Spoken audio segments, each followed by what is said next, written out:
Tonight on Chronicle, Main Street. One thing is beautiful. I love it down here. The essence of a community. It is the heart of a community. Stories of rebirth. I don't know. I think it's getting better. I love it all the time. From vacant buildings. It was dead. Yeah, it wasn't even on life support. To vibrant destinations. No, it's not a dead place at all. It definitely, is a magnet that draws people downtown. And now we're in sort of a second golden age in the history of Asheville. A new downtown. The kind of town that Walt Disney would have built if he could have designed it from ground up. Tonight on Chronicle, Main Street, Carolina. Good evening and welcome to Chronicle. I'm Jane Rovelo. If you want to take the pulse of a community, you come right here to the heart of the city. We're here along the banks of the Reedy River, just yards from Main Street, Greenville. And tonight we take a trip along this Main Street and 3 others in our corner of the Carolinas. There are some things that Asheville, Anderson, Greenville, and Spartanburg have in common, and there are things that make each unique. To begin our journey, here's Nigel Robertson. If you want to know more about a city, take a look at its Main Street. After all, they call it that for a reason. We have such an eclectic grouping of restaurants downtown. From Asheville to Anderson. Always welcoming, everyone cares about everyone. Greenville. One thing is beautiful. I love it down here. To Spartanburg. But I was born and I grew up here. All of them have their own story. But there is one thing the Carolinas are known for. People are friendly and they're kind and a lot of smiles, Things are just different in this part of the country. Main Street is the center of a community. It is the heart of a community. But life on Main Streets everywhere went through some dark years. The strife and tumult that downtowns across the Southeast and even later across the nation experienced throughout the early to mid 1960s had the devastating impact of white flight. The civil rights movement had a huge impact on Main Street. During the civil rights movement, there were sit-ins at lunch counters on Main Street in Greenville, like Cress and Woolworths. There were study-ins at the library on North Main Street. There were pray-ins at the downtown churches. And all of this activity was quite controversial in the early to mid-1960s. It didn't matter the city. All of them shared that struggle as people started moving from Main Street. And unfortunately had the impact of dissuading people who may have invested in downtown properties or who may have invested in businesses, developing businesses downtown. It dissuaded them from doing so. Downtowns became empty. The quality of life was, well, different. And so there is literally a flight that took place because of the automobiles, the suburbs, and the civil rights movement. There's a veritable tsunami of people leaving what had been this wonderful, vibrant center of the community many decades before. But over time, each city began to discover its own uniqueness. A uniqueness they embrace today. In Asheville, it's the mountains and the rich history. And now we're in sort of a second golden age in the history of Asheville. In Anderson, it's lakes. In Spartanburg, it's the universities. And in Greenville, it's the international business and European influence. It tells people from the outside that this community has something that's different. For cities with a rich history, their own unique identity, and a past, all of it taking shape.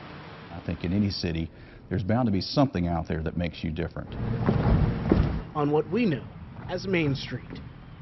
Leaders in Sarasota, Florida, Fort Wayne, Indiana, and other cities have all come here asking the same thing. What's Greenville's secret? Main Street Greenville has won national awards. But despite that, Greenville's downtown continues to be one of the best kept secrets in the South. Here again, our Nigel Robertson. It's no question the fabric makes the suit, but it's also the cut, the stitching, and of course the right fit that brings it all together. The textiles give Greenville a great heritage. Before the trolley, a well-known food scene, and the tree-lined streets. I mean, this is great. I love Greenville. I've been here 10 years, 11 years now. I don't know. I think it's getting better. I love it all the time. Greenville was known for one thing: textiles. He leased the last available storefront on Main Street in 1959. Rush Wilson's father was one of those early pioneers. The key to my dad moving here was that Greenville was the fastest growing community in the Southeast. For generations, it's always been about the clothes. My dad just had such a relationship and reputation of being a professional, knowing how to fit, only offering the best. The 15 years that I've been here, I've seen some wonderful changes, and I hope they continue that way. Greenville certainly is growing. We're bursting at the seams. Pretty soon it'll be the largest city in the South. I love Greenville. This is what Greenville looked like before 1970. Main Street was the thoroughfare from Charlotte to Atlanta. Downtown was a center of commerce. It was the place for business. Main Street was the home of everything you would need. The Reedy River, you could say, was the stitching that held everything together. You see, along the river, there were countless textile plants and textile communities that gave people the money, the sense of pride, and the means. But suddenly in the 70s, I mean, it was boring and everybody just left. Bob Hughes is the developer behind many of the buildings in downtown Greenville today. And that's when they widened the sidewalks, they put the trees in. You know, Max Heller was mayor, and Max gets a lot of credit for that. And the Europeans were starting to move here. Michelin moved its North American headquarters just outside the city. BMW built its only American automotive plant just up the road as well.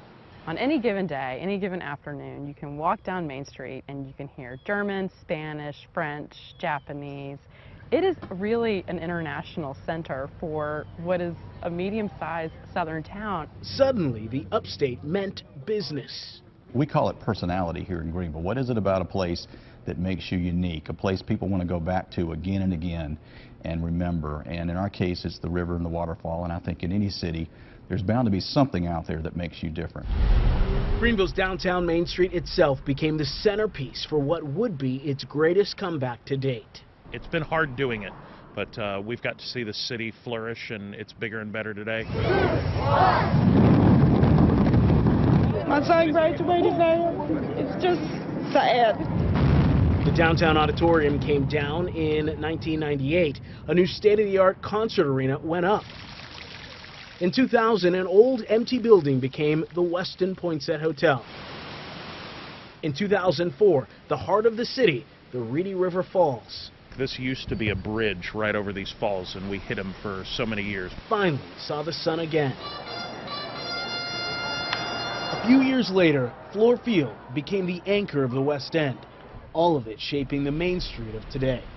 Since this has been done, more people have moved to downtown, more restaurants are being visited, and gives them a sense of pride of where they live. For people who call it home, all of this is just another day downtown. The city's growth is far from finished. It's a great community for families, young and old. Greenville is a global example of Main Street, USA. It's the kind of town that Walt Disney would have built if he could have designed it from ground up. Greenville's Falls Park along the Reedy River has been named a top U.S. park by the travel website TripAdvisor. Some other places that made that same top 10, Central Park in New York City and Golden Gate Park in San Francisco. Next on Chronicle. We're very friendly. It feels comfortable and homey. Yeah, I love it. The downtown with a small town feel. It's called the Electric City, the first city in the South to have an unlimited supply of electric power. But in Anderson, you won't find the hustle and bustle of a big city. Here now is Mandy Gaither. It's far from the biggest city in the upstate, but some will tell you the small town feel of Anderson is one of its charms. Downtown Main Street is like a front porch. I don't need no rocking chair. You never know who's going to stop and talk a while. Anytime I'm crossing the street, somebody will go by blowing the horn because you've got a real good chance of seeing somebody that you know. But you don't have to be the former mayor to see Anderson's appeal. Always welcoming, everyone cares about everyone. It's a place some spend their whole lives. In 48 years, that's what I see happening here. It's thriving. 10 years ago, thriving is the last word anyone would use to describe Anderson. It was dead, yeah. It wasn't even on life support. Lifelong Andersonian Carrie Jones says downtown played musical chairs. One place would open, a year later another would take its place. If you love a place and you see it going down, and I saw it when it was at its peak, and then I saw it when it was at its worst. There were only a couple of places left open downtown, and I just wanted to see it get back to where it was. That's why Jones headed up a group to resurrect the downtown area. A block party helped get people interested in coming here again. To get them to stay was another hurdle. My vision is for this to go away. Jones says Steve Kay is part of the solution. The developer could have chosen any place to spend his money, but the reason he chose Anderson burns brightly on one of his buildings for everyone to see. I look around me and I said, well, if I don't do that, I'm not sure who would, because it really is a risky thing to do. Look around and see all this, but it's something that needs to be done. And that's just my contribution. When Kay created the Bleckley Inn, he knew the risks, but the boutique hotel in the heart of Anderson has done well, prompting him to do more. We want to take from here down to the Fox, and this will be demolished. Right in the middle of the city, an eyesore. The storefronts are there, but inside, only debris. Kay is about to change that. The concept is that it would be this arcade idea where you would come in off Main Street through a corridor, and then you would come into the center of about where we stand, and then the shops would be around that. Demolition here is already underway, one more piece of the puzzle. But the picture is still far from perfect, with 2 more businesses shutting down recently, the Fox, an upscale British pub, and the Bombay Club. One of them cites the economy as part of the problem. Jones knows there's a lot of work to be done. There's still a lot of people that don't realize downtown's a pretty cool place. While Anderson is still a work in progress, here on the front porch, it's as welcoming as a cool breeze on a summer day or an empty rocking chair. Here's something you may not know. Downtown Anderson has a train that runs right underneath Main Street in the first block. The Pickens Railway Company runs freight-only trains. The route starts in Star, then goes through Anderson, into Belton, then Honeypath. The rail line is more than 100 years old. Carrie Jones with the Main Street program of Anderson says one day he'd like to have an underground Anderson with restaurants and bars down there. Coming up on Chronicle, the Hub City gets new life. And it's really a different town today. Thanks to a unique downtown challenge. Railroad lines coming and going like the spokes of a wheel. That's what got Spartanburg its nickname, Hub City. Now, though, the city is moving forward like a locomotive, full steam ahead, serving as the hub for corporations, colleges, and creativity. Mike McCormick shows us how downtown Spartanburg got on its new track. When Brad Steinecke is on the clock, this is 1927. His hands are the ones keeping time. This is the oldest aerial photograph of Spartanburg that I've ever come across. As the archivist at the Spartanburg County Headquarters Library, he has history at his fingertips. Things get better and things get worse and things get better again. He showed us very old snapshots depicting Main Street as a magnet. The late 70s paint a different picture. Main Street was bricked up, no streets, few shoppers. One thing that makes me very proud of Spartanburg is that those who are involved, they aren't quitters. Todd Stevens is the county librarian. I was born and I grew up here. In the late 90s, the library moved its headquarters a stone's throw from Main Street, becoming an important bookmark in the city's story. Library was a significant kickstarter in the 90s for downtown Spartanburg. City manager Ed Memmott played a big part in getting the Marriott to check in. We have very positive momentum. That momentum comes from several corporate headquarters, the Chapman Cultural Center, Barnett Park, more than 20 new businesses in 2013 alone. The the George Dean Johnson School of Business, the new Spartanburg Community College downtown campus, plus Converse and Wofford colleges. I think Greenville would love to have Converse or Wofford in the middle of its space. Bill Barnett is the city's former mayor. Without throwing stones, I think that our leadership a generation ago, unlike some of our sister cities, made a choice not to focus on the downtown of Spartanburg. And it's been in the last 10 or 15 years that this generation has taken this up. He and his wife live on Morgan Square, and down the street, there's a business selling Spartanburg one bottle at a time. Kind of excited about that, trying to lure people in. John Balknight is one of the owners of RJ Rockers. They almost put the brewery out in the county, but decided to move it downtown just a few years ago. It's really a different town today. Their beer is now in several states, with labels encouraging a visit here. For them, new neighbors are on tap. The city started up the Main Street Challenge 2 years ago to help specially selected businesses fill empty spaces. We have conveyed the message to all of our employees that they are all responsible for downtown. That commitment is contagious, extending beyond the walls of City Hall. I think my house is being built in the far corner right over there. Brad Steinecke, I was born in Spartanburg, raised here, is now raising his own family a few blocks from the library. People recognize the benefits of it now. After chronicling downtown Spartanburg's past all day long, you can see a tight kind of downtown area. He doesn't have to go far to get a good picture of its future. I just overall see it moving in a very positive direction, and I'm excited for that. Right now, the city of Spartanburg is working on a website that'll track every downtown development since the mid-1990s. It'll tell the story of downtown's revitalization, including what's happening now and what's in the works. Next on Chronicle. I'm hopefully checking out the waters for some place to retire. An eclectic blend makes Asheville the destination spot. It's known for the Blue Ridge Mountains, beauty, and a place called Biltmore. But these days, Asheville's local food and beer culture is becoming a tourist attraction too. As Gabrielle Komorowski reports, downtown Asheville has an urban sophistication all its own.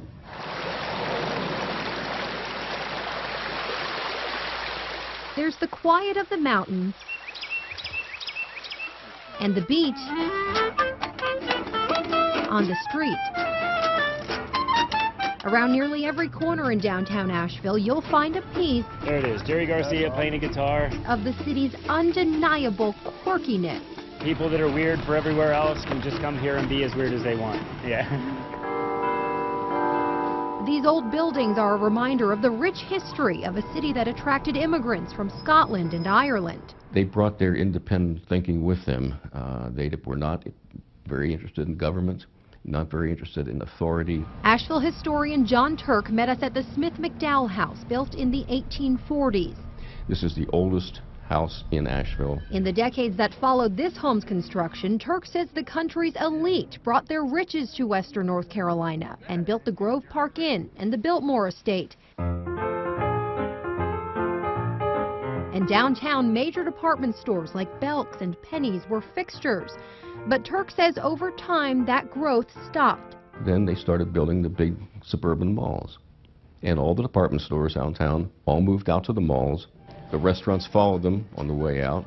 Well, you walk around Asheville today and you can't imagine that 15 years ago most of the town was boarded up.